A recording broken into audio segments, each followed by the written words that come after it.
दोस्तों रिसेंटली रेखा गुप्ता को 20 फरवरी 2025 को दिल्ली की न्यू 9th चीफ मिनिस्टर बनाया गया है। वो दिल्ली की 4th सीएम है जो कि सुषमा स्वराज, शीला दीक्षित और अटेशी सिंह के बाद आई हैं। उन्होंने काफी जबरदस्त जीत हासिल करी। आम आदमी पार्टी की बंडाना कुमारी को 29,000 प्लस वोटों के मार्जिन से हराया, जो कि अपने आप में एक काफी बड़ी बात है। बट क्या आप जानते हैं कि बीजेपी एक नया सीएम फेस कैसे डिसाइड करता है? वो भी जानेंगे आगे की इस वीडियो में। बट उससे पहले जानते हैं न्यू सीएम रेखा गुप्ता के बारे में। तो रेखा गुप्ता का पॉलिटिकल सफर शुरू हुआ था 1992 में, जब उन्होंने एपीवीपी यानी कि अखिल भारतीय विद्यार्थी परिषद के थ्रू स्टूडेंट्स पॉलिटिक्स में कदम रखा इन दौलत राम कॉलेज दिल्ली यूनिवर्सिटी। जल्द ही उन्होंने अपनी मेहनत से नाम कमाया और 1996 से 1997 में डीयूएसयू की प्रेसिडेंट बनी, यानी कि दिल्ली यूनिवर्सिटी स्टूडेंट्स यूनियन की प्रेसिडेंट बनी, जहां उन्होंने स्टूडेंट्स के इशू और रिफॉर्म्स पे काम किया। अब स्टूडेंट पॉलिटिक्स से लोकल गवर्नेंस तक का सफर तय करते हुए रेखा गुप्ता को 2007 में नॉर्थ पीतमपुरा से काउंसिलर इलेक्ट किया गया और 2012 में री इलेक्ट भी किया गया। काउंसिलर के रूप में उन्होंने लोकल इंफ्रास्ट्रक्चर पर फोकस किया, लाइब्रेरीज, पार्क्स, कम्युनिटी सेंटर्स को अपग्रेड किया।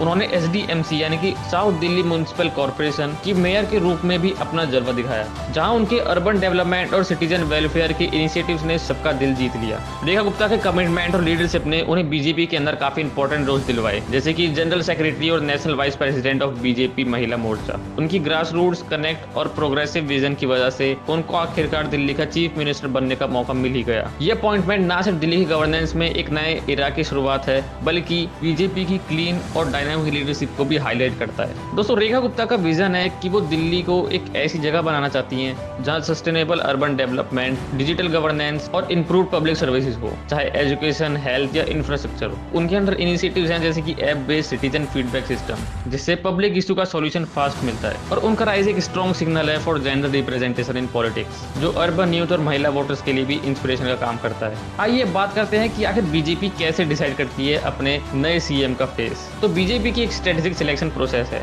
बीजेपी के लिए फेस चुनना एक कैलकुलेटेड मल्टीलेयर प्रोसेस होता है। पार्टी की टॉप लीडरशिप जैसे कि मोदी और अमित शाह के डिसीजन, आरएसएस का आइडियोलॉजिकल गाइडेंस और स्टेट लेवल लोकल डायनामिक्स सबको ध्यान में रखा जाता है। इनका आखिर गोल यही होता है कि एक ऐसा क्लीन और डिसेंट फेस ढूंढना जो एक स्पेसिफिक वोट बैंक से कनेक्ट हो और पार्टी का नेशनल इमेज भी काफी मजबूत करे। फॉर एग्जाम्पल यूपी में योगी आदित्यनाथ के अंडर बीजेपी ने 60% से ज्यादा वोट शेयर हासिल किए, क्योंकि उनका कट्टर हिंदू इमेज काफी इफेक्टिव है। उनकी स्ट्रॉन्ग पर्सनैलिटी ने सिर्फ यूपी नहीं बल्कि नेशनल लेवल पर भी बीजेपी की इमेज को काफी नई डायरेक्शन दी। वहीं दूसरी तरफ अगर आप कांग्रेस को देखो तो वो अपने ही फैमिली मेंबर्स में से किसी को बनाना पसंद करते हैं, बट बीजेपी में ऐसा नहीं होता। ओवरऑल बात की जाए तो बीजेपी एक ऐसा कैंडिडेट चुनने की कोशिश करती है जिसका इमेज ट्रांसपेरेंट, डायनेमिक और वोट बैंक से परफेक्टली कनेक्टेड हो, फिर वो चाहे रिलीजियस आइडेंटिटी हो, कास्ट डायनेमिक्स हो, अर्बन मॉडर्निटी। हर कैंडिडेट को स्ट्रेटेजिकली चूज किया जाता है ओवरऑल नेशन की इमेज मजबूत बनाने के लिए। तो इस तरह से बीजेपी एक नए सीएम के फेस को चुनती है। वेल आज की इस वीडियो में इतना ही। अगर आपको वीडियो पसंद आई हो, इन्फॉर्मेटिव लगी तो वीडियो को लाइक करें और चैनल को सब्सक्राइब करें ऐसे ही कंटेंट देखते रहने के लिए।